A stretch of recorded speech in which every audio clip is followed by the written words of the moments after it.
ABC चौगाई class में आप सभी विद्यार्थियों का स्वागत है। आज मैं लेकर आया हूँ लोहा से संबंधित ज्ञान, यानी लोहा का अध्ययन अर्थात स्टडी ऑफ आयरन। लोहा अति महत्वपूर्ण धातु है। ये प्राचीन काल से ही ज्ञात तत्व है। इससे अनेक प्रकार के पात्र, औजार, विभिन्न प्रकार की वस्तुएं बनाई जाती हैं। ये जाना पहचाना धातु है। हर व्यक्ति इसे जानता है और पहचानता है। तो आइए देखिए इसका अध्ययन एक नजर व्हाइट बोर्ड पर। लोहा का अध्ययन यानी स्टडी ऑफ आयरन, इसका संकेत Fe होता है। चूंकि Fe इसलिए होता है कि यह लैटिन भाषा का शब्द है। Fe, ferrum. लोहा को लैटिन भाषा में फेरम कहा जाता है। इसी से इसका संकेत Fe है। इसकी परमाणु संख्या 26 है और परमाणु भार 56 एटॉमिक मास यूनिट है, AMU। इसका इलेक्ट्रॉनिक विन्यास 2, 8, 14, 2 होता है सेल में, और 1s2, 2s2, 2p6, 3s2, 3p6, 3d6, 4s2 सब सेल में होता है। अब आवर्त सारणी में इसका स्थान, तो लोहा को आवर्त सारणी के वर्ग 8 में रखा गया है। यह मेंडलीफ की आवर्त सारणी में। इसके साथ साथ और दो धातु रखा गया है जो कोबाल्ट और निकेल कहलाता है। ये भी इसी वर्ग के तत्व है और ये तीनों के तीनों चुंबकीय होते हैं। चुंबक को अपनी तरफ आकर्षित करता है। ये सभी ऑक्सीजन के साथ संयोग करके ऑक्साइड बनाते हैं। ये तीनों संक्रमण धातु है। क्योंकि संक्रमण धातु इसलिए है क्योंकि ये डी ब्लॉक के तत्व हैं। पहले भी मैंने बतलाया है कि ब्लॉक 4 प्रकार के होते हैं, S block, P block, D block और एफ ब्लॉक। तो लोहा डी ब्लॉक के तत्व हैं और डी ब्लॉक के जितने भी तत्व होते हैं सभी के सभी संक्रमण होते हैं और इन्हें संक्रमण धातु कहा जाता है। ठीक है। आधुनिक आवर्त सारणी में भी ये वर्ग 8 के ही तत्व हैं। ये सभी के सभी विद्युत के सुचालक होते हैं। कौन? तो लोहा, कोबाल्ट और निकेल। ये आवर्त संख्या 4 में स्थित है। वर्ग संख्या इसका 8 आधुनिक में और ये 8 मेंडलीव की आवर्त सारणी में।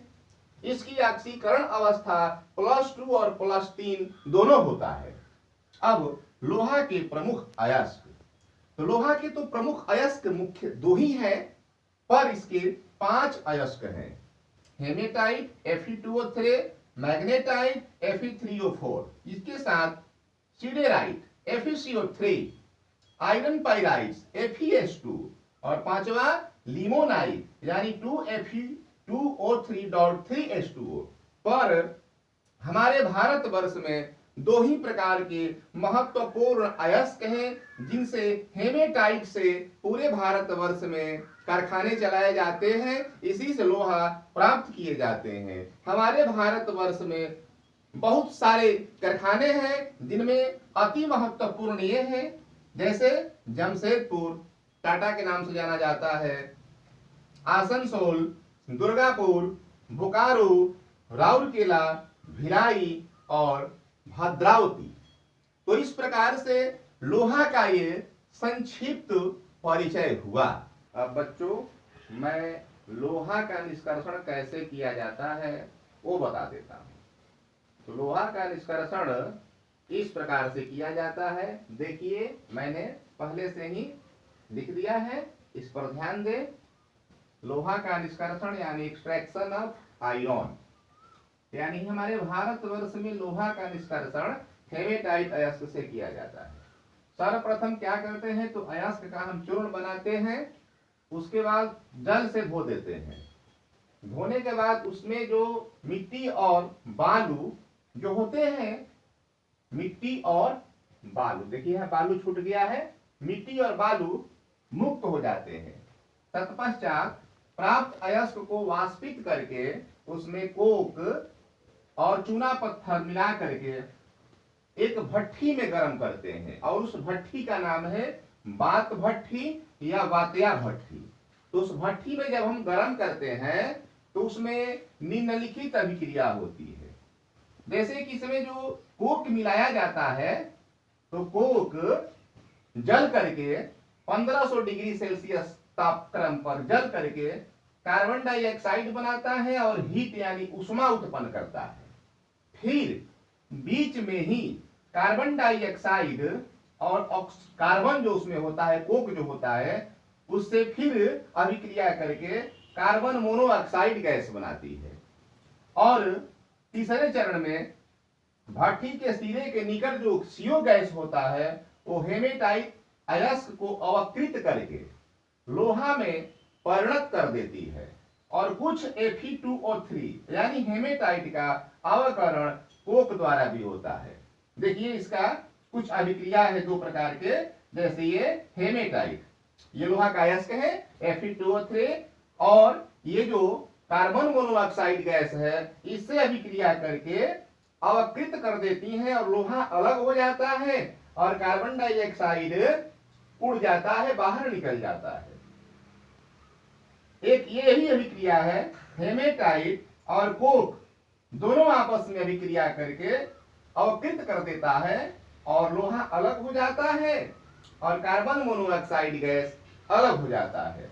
इस प्रकार जो लोहा प्राप्त होता है पिघला हुआ लिक्विड पदार्थ, वह भट्ठी की तली में एकत्र होता है, जिसे हम आवश्यकता अनुसार सांचों में ढाल लेते हैं। जो जैसी वस्तु बनानी हो हम बना लेते हैं। इसलिए वात्या भट्ठी के अंतर्गत अभिक्रिया होने से जो लोहा प्राप्त होता है उस लोहा को हम ढलवा लोहा कहते हैं। ढलवा लोहा इसलिए कहते हैं, इसे हम विभिन्न प्रकार के सांचों में आवश्यकता अनुसार ढाल देते हैं, इसीलिए इस लोहा को ढलवा लोहा कहा जाता है। अब लोहा की कौन कौन सी किस्में हैं उसके बारे में बताता हूं, सुनिए। लोहा की किस्में, वैरायटीज ऑफ आयरन। तो लोहा की 3 किस्में हैं। अभी जो मैंने प्राप्त किया लोहा निष्कर्षण के माध्यम से, ढलवा लोहा, कास्ट आयरन, और एक दूसरा लोहा होता है पिटवा लोहा, और तीसरा होता है इस्पात, जो लोहा का मिश्र धातु है एक प्रकार से। अब देखिए कि ढलवा लोहा क्या है।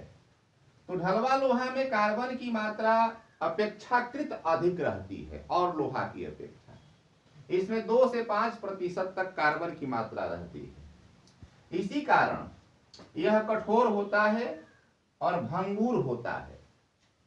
इसमें और भी तत्व पाए जाते हैं, जैसे फास्फोरस, सिलिकॉन और मैग्नीज। ये 3 तरह के ये तत्व इसमें और पाए जाते हैं।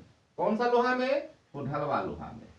अब दूसरे स्थान पर है पिटवा लोहा। देखिए पिटवा लोहा, तो पिटवा लोहा यह अपेक्षाकृत शुद्ध होता है, यह आघात वर्धनीय भी होता है। इस पर हम चोट यदि करते हैं, प्रहार करते हैं, तो ये बढ़ता है। ये तन में बहुत टाइट होता है, अतः इसे चादरें बनाए जाते हैं और तार भी बनाए जा सकते हैं। इसमें कार्बन की मात्रा बहुत कम रहती है।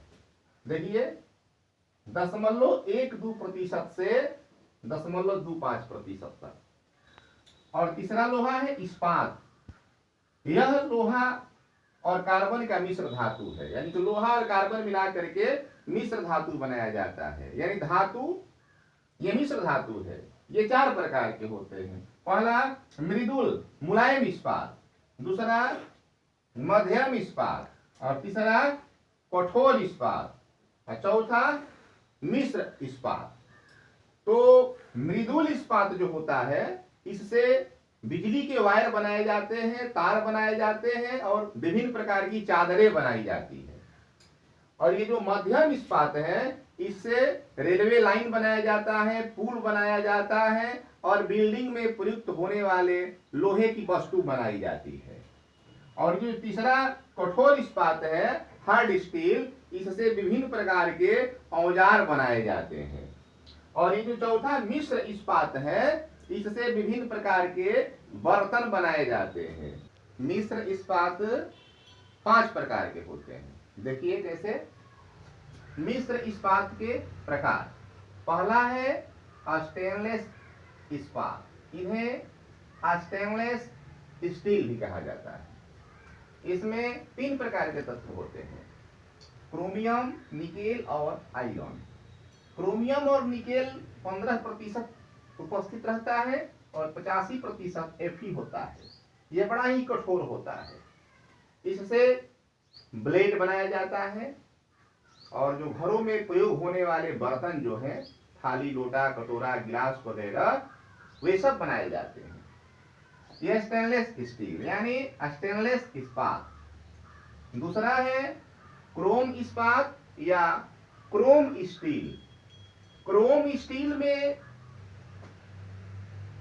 2 से 4% क्रोमियम होता है और 96 से 98% आयरन होता है।